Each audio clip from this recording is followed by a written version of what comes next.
What's going on, guys? It's Jimmy here. So it looks like Russian President Vladimir Putin might be trying to create a false flag type of event to potentially attack Poland, or maybe a small subset of Poland, a strategic point. And this is kind of looking like the type of events that he did when he created the false flag events when he attacked Ukraine or invaded Ukraine. They created these type of false flag events to invade Ukraine and then created the um, things that they said to the world and said, oh, well, we have to invade now. Okay, the type of false flags, the reasoning that they gave to invade Ukraine. Now we're starting to see that they're saying these similar type of things about Poland. Now, this is very important because Poland is a NATO member. Okay, and remember the NATO treaty says if you attack any NATO country, you are declaring war against all NATO countries, including the United States and now the 31 other countries as well. This could be the start of like a World War III type of situation and a declaration of war against the United States as well. So take a look here. I'm going to show you several different things here, including what Vladimir Putin himself has to say here. I'm going to let you hear directly from him. Of course, it's in Russian, so you're going to hear a translator.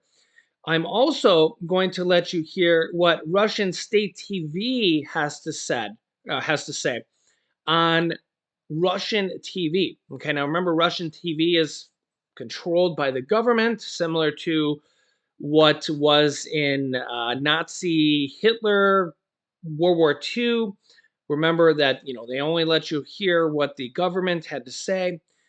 Russian state TV debates attacking NATO countries. Okay, so I'll let you hear both of these. We'll start with what the Russian state TV is debating attacking NATO countries, several of them. Take a listen to this. Let me know what you think, and then I'll let you hear what Putin has to say about Poland. Here we go. Готовы воевать с Турцией.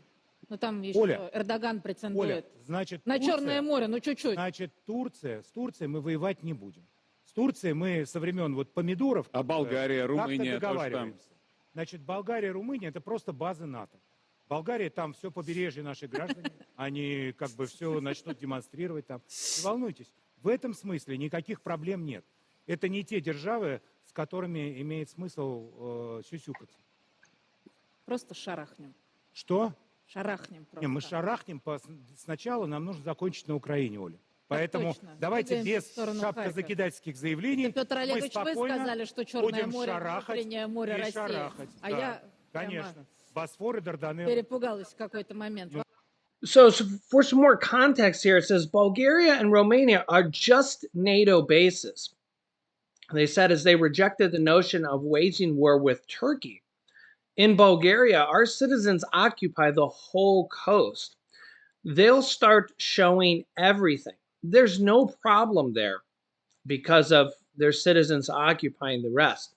They're not the powers with which it makes sense to play games, aka their citizens occupying the rest, and they can take care of everything, so to say. So the female host says, just shoot. And he said shooting in other locations must wait until the mission is complete in Ukraine, as they kind of laugh about this. We'll shoot and shoot, who in January openly expressed low morale inside Russia due to the country's inability to fully take over Ukrainian territories. Meanwhile, Vladimir Putin tells that Poland, any aggression against Belarus, is an attack on Russia, as he kind of lays the groundwork for their reasoning on why they may attack Poland and the setup for their reasoning on why they may have to attack Poland. Take a listen to what Vladimir Putin has to say here. Here we go. Что касается польских лидеров, As for the Polish leaders, quite possibly they are counting on forming some kind of coalition under the NATO umbrella to get directly involved in the Ukrainian conflict in order to tear off a good chunk of Ukraine for themselves, to take back the historic lands as they think of them, currently Western Ukraine. It's well known that they dream of Belarusian lands as well. As for Ukrainian regime policy, it's their business. If they want to betray their country and sell some things, as all traitors do, to repay their owners, that's their business. We won't get involved. But as for Belarus, it is part of the Union state. Aggression against Belarus will mean aggression against the Russian Federation. We will respond to it with all means at our disposal. Meanwhile, I just did a video on this. I'll link you to that video here. But fears in Poland as Wagner Group trains Belarusian soldiers just 5 kilometers from the border of Poland. They're training soldiers just a few miles from Poland. Why do you think they're doing that? And now they're creating this reason saying, oh, Poland is going to try to take part of Russia, part of Belarus. Poland's going to try to attack us, which has not happened all this time. NATO hasn't attacked Russia a single ounce all this time. And now all of a sudden Russia is going to bring this up and say, oh, well, Poland's going to try to do this, as Russia and Belarus are literally training soldiers right outside their border. This reminds me exactly of what Russia did before they invaded Ukraine. They moved tens of thousands of troops, then it amounted to 100,000, then it amounted to 150,000. And I remember the naysayers saying, Jimmy, they're not going to invade Ukraine. And I'm thinking, they have 150,000 troops, tanks, all sorts of artillery, all sorts of weapons right outside the border of Ukraine. And I remember people saying, oh, this is just warmongering. This is just fear-mongering. They're not going to invade Ukraine. And I'm thinking, they have 150,000 troops and they're moving more by the day. They're moving tanks. They're moving all this artillery. They're moving all this stuff every single day right to the border. What do you think they're going to do? Why would they be doing all this stuff day after day after day, moving all this stuff there if they weren't going to do something, if they weren't going to invade? I mean, it only just seems realistic or logical if they're going to do something. I mean, it'd be different if maybe they moved 1,000, 2,000, 3,000 just for border patrol, border security, but 100,000+ troops seems more like an invasion to me. You can let me know your thoughts, but sure enough, that's what happened. They created a reason to move in, and then sure enough, boom, they moved in. Now all of a sudden, Russia and Belarus and the Wagner Group this time seems like they're maybe doing a similar situation. Of course, we don't know what's going to happen in the future, but it could be a similar situation. They're training troops there, they're moving troops to the border, and now they're creating a reason. Oh, Poland's going to attack us. We need to move troops there.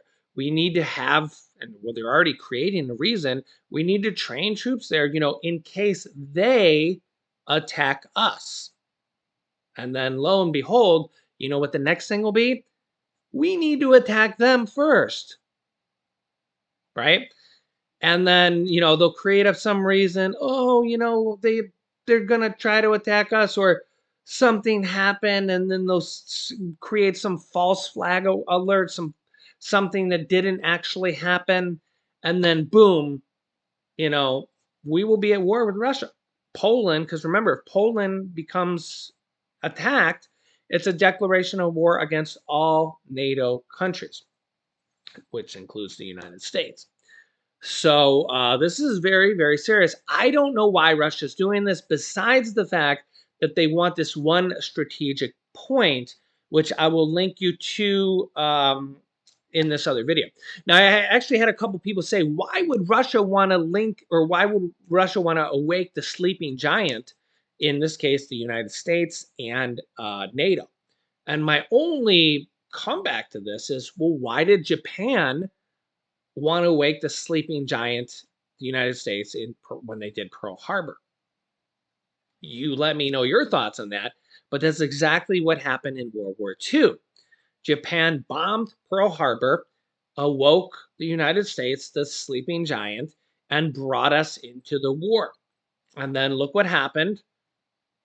We went into war and the tide kind of turned. I mean, it took a while. It's not like it was overnight, but we went into World War II and we went into Europe and then we went into the, to Japan. We kind of, we had the one or two bombing runs over there in Japan, and then we kind of went to Japan at the end to kind of finish things. Okay. But it almost kind of makes you wonder if Japan wouldn't have brought us into the war with Pearl Harbor and woke up the sleeping giant, what would have happened? So it almost kind of makes you wonder here if they bring us into the war more than what we are.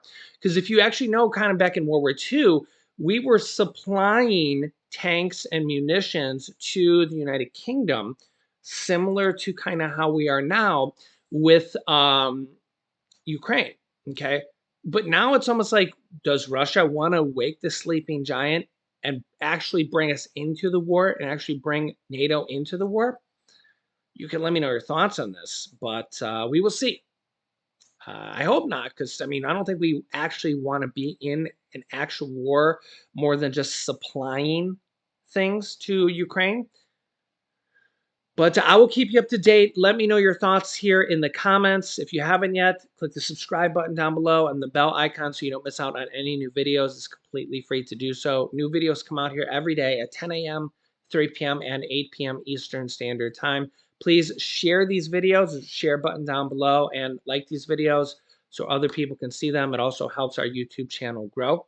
Here's a video about a potential nuclear attack from North Korea.